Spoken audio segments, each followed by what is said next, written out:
कहानी लगभग 10 साल पहले की है, जब मैं एक ऑफिस में काम करती थी और कभी कभार ज़्यादा काम होने की वजह से मुझे देर रात तक ऑफिस में रुककर काम करना पड़ता था। तो एक दिन ऐसे ही ऑफिस में ज़्यादा काम होने की वजह से मुझे देर रात तक ऑफिस में ही रुकना पड़ा और उस दिन वाकई में काफ़ी रात हो चुकी थी। और जैसे ही मैं ऑफिस से घर बाहर निकली तो मैंने देखा अंधेरी रात, सुनसान सड़क। मैं बहुत डर गई। फिर भी हिम्मत करके मैं वहीं खड़ी होकर ऑटो का इंतज़ार करने लग गई और काफ़ी इंतज़ार करने के बाद मुझे एक ऑटो दिखाई दिया दूर से आते हुए। मैं बहुत खुश हुई और जब ऑटो मेरे सामने आकर रुका तो मैं ऑटो में चढ़ गई और ऑटो में बहुत ही सुंदर गाना बज रहा था जिसका मैं लुत्फ़ उठाते हुए जा रही थी कि अचानक से मेरा ऑटो घनी जंगलों के बीच से गुजर रहा था। मैं फिर डर गई और मैं सतर्क हो गई और बैठ गई।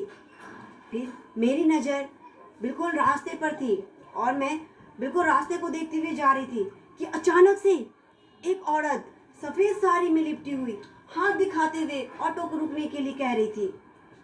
तब मुझे डर लग गया और मैंने ऑटो ड्राइवर से कहा कि भैया आप ऑटो नहीं रोकेंगे, इसके लिए ऑटो नहीं रोकेंगे आप।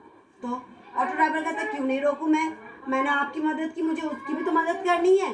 मैंने कहा नहीं भैया आप उसके लिए ऑटो नहीं रोकेंगे। और अचानक से मेरी नज़र उस औरत के पैरों पर गई जो कि उल्टे थे।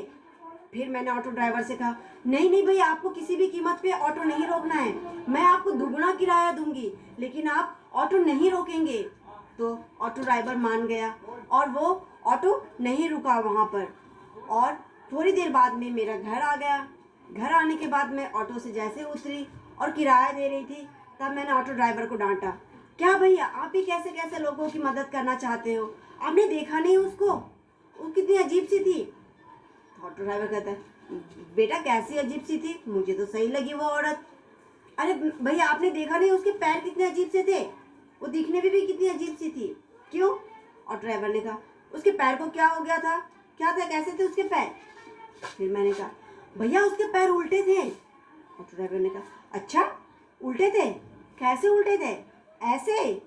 Join the Three Children family.